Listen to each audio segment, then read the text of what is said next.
ఒక serial killer ప్రస్తుతం పోలీసులకు చిక్కాడు. అయితే అతని గురించి, అతను చేసిన హత్యల గురించి తెలుసుకుంటే మాత్రం ఖచ్చితంగా ఒళ్ళు గగురు పొడిచే విషయాలైతే బయటపడుతున్నాయి. చాలా షాకింగ్ విషయాలైతే బయటపడుతున్నాయి. చాలామంది సైకో కిల్లర్స్ ఎవరిని చంపుతున్నాం, ఎందుకు చంపుతున్నాం అనే వాళ్ళకి స్పృహ లేకుండా చంపుతూ ఉంటారు. కానీ ఇక్కడ ఈ వ్యక్తి సరే ఆడపిల్లల మీద దాడులు చేసి ఆడపిల్లల మీద కోరికలు తీర్చుకొని చంపేసిన వాళ్ళని చూసాం. కానీ ఇతను మాత్రం మగవాళ్లపై తన కోరికలు తీర్చుకొని కామ వాంఛ తీర్చుకొని ఆ తర్వాత చంపేస్తున్న ఘటనలు అయితే ఇప్పుడు మనకి వెలుగులోకి వస్తున్నాయి. ఇది ఒక షాకింగ్ న్యూస్గా మనం చెప్పొచ్చు.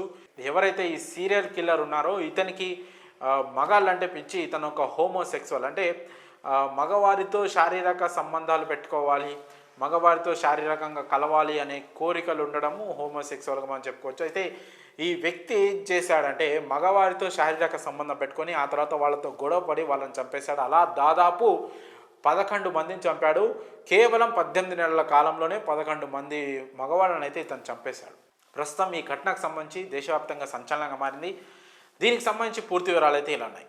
పంజాబ్లోని హోషియాపూర్ జిల్లా గర్హశంకర్ చౌరా గ్రామానికి చెందిన 33 ఏళ్ల రామ్ స్వరూప్ అలియాస్ సోది ఇతను ప్రస్తుతం పోలీసుల అదుపులో ఉన్నాడు. ఒక హత్య చేసిన తర్వాత పోలీసులకు పట్టుపడ్డాడు. అయితే అతన్ని ఇంట్రాగేషన్ చేస్తున్న క్రమంలో సంచలన విషయాలు అయితే బయటపడ్డాయి. తాను ఈ ఒక్క హత్య కాదు, గతంలో ఇంకో 10 మందిని, మొత్తం మీద 11 మందిని చంపేశానని దానికి కారణాలు కూడా అతను చెప్తుంటే పోలీసులకి మైండ్ పోయింది. ఈ 33 ఏళ్ల రామ్ స్వరూప్కి ఇప్పటికే పెళ్ళైంది. గతంలో పెళ్ళైంది, తనకి 3 పిల్లలు కూడా ఉన్నారు. అయితే తను హోమోసెక్సువల్ కావడం వల్ల, మగవారితో శారీరక సంబంధాలు పెట్టుకోవడం వల్ల భార్యకి ఆ విషయం తెలిసింది. తన భార్యకి ఆ విషయం తెలియడం వల్ల తను ఏం చేసింది, ఆ భర్తను వదిలేసి పుట్టింటికి వెళ్ళిపోయి అక్కడే పనిచేసుకుంటుంది. 3 పిల్లల్ని తీసుకొని తను వెళ్ళిపోయింది. తను రామ్ స్వరూప్ ఒంటరిగా ఉంటూనే తన కొంతమంది మగవారితో మాట్లాడి వాళ్ళతో శారీరక సంబంధాలు పెట్టుకొని వాళ్ళ కోరికలు తీర్చుతూ తన కోరికలు తీర్చుకుంటూ కొంతమంది ఉంటారు అక్కడక్కడ.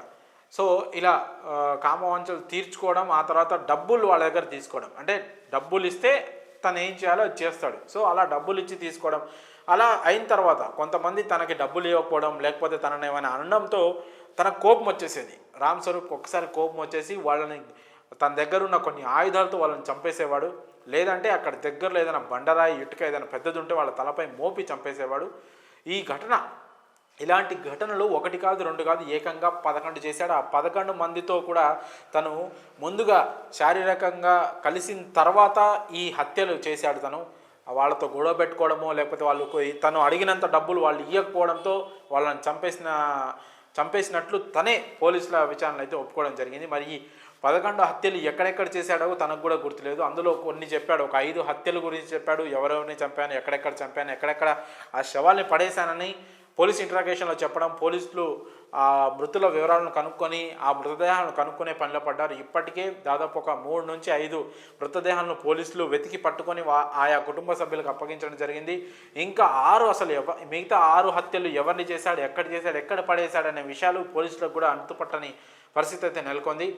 ఇంకా ఈ విషయంలో లోతుగా మనం కాస్త పూర్తి వివరాల్లోకి వెళ్తే మొత్తం 11 హత్యల్లో 3 హత్యలు రూపర్లోనే జరగగా ఫతేఘర్ సాహిబ్, హోషియాపూర్ జిల్లాలో ఒక్కో హత్య జరిగినట్లు పోలీసులు గుర్తించారు. ముఖ్యంగా రూపర్లో జరిగిన హత్యల్లో ఒక బాధితుడు 37 ఏళ్ల మనీందర్ సింగ్. ఇతను మోడ్రన్ టోల్ ప్లాజా వద్ద టీ అమ్ముకునే వ్యక్తి. ఇతన్ని ఆగస్టు 18వ తేదీన రామ్ స్వరూప్ హత్య చేశాడు. ఆపై మనాలి రోడ్లోని పెట్రోల్ పంపు వద్ద ఉన్న పొదల్లో పడేశాడు మృతదేహాన్ని. పోలీసులు ఆ మృతదేహాన్ని గుర్తించి కుటుంబ సభ్యులకు అప్పగించారు. అలాగే మరో బాధితుడు 34 ఏళ్ల ముకందర్ సింగ్ బిల్లాగా పోలీసులు గుర్తించారు. బేగంపురాకు చెందిన ఇతను ఒక ట్రాక్టర్ రిపేర్ పనులు చేసుకుంటూ బతికేవాడు. అతన్ని కూడా ఏప్రిల్ 5వ తేదీన చంపేశాడు. మృతదేహాన్ని బార్హాపిండ్లోని పంజేహారా రోడ్లో పడేశాడు. అక్కడ పోలీసులు ఆ మృతదేహాన్ని అయితే స్వాధీనం చేసుకొని కుటుంబ సభ్యులకు అప్పగించారు. ఇలా దాదాపు 11 మందిని, ఇప్పుడు వీళ్ళ వివరాలు, మృతదేహాలు దొరకడం వల్ల వీళ్ళ వివరాలు కుటుంబ సభ్యుల ఆధారంగా దొరికాయి, కానీ ఇంకా మిగతా వాళ్ళ ఆధారాలు కూడా లేకుండా పోయింది. సో ఇలా మగవారితో లైంగిక వాంఛలు తీర్చుకొని డబ్బుల విషయంలోనూ మిగతా విషయంలో వాళ్ళతో గొడవ పెట్టుకొని వాళ్ళని చంపేసిన ఈ ఘటన మాత్రం సంచలనంగా మారింది. ఈ ఘటనపై మీ అభిప్రాయాలను కామెంట్స్ రూపంలో తెలియజేయండి.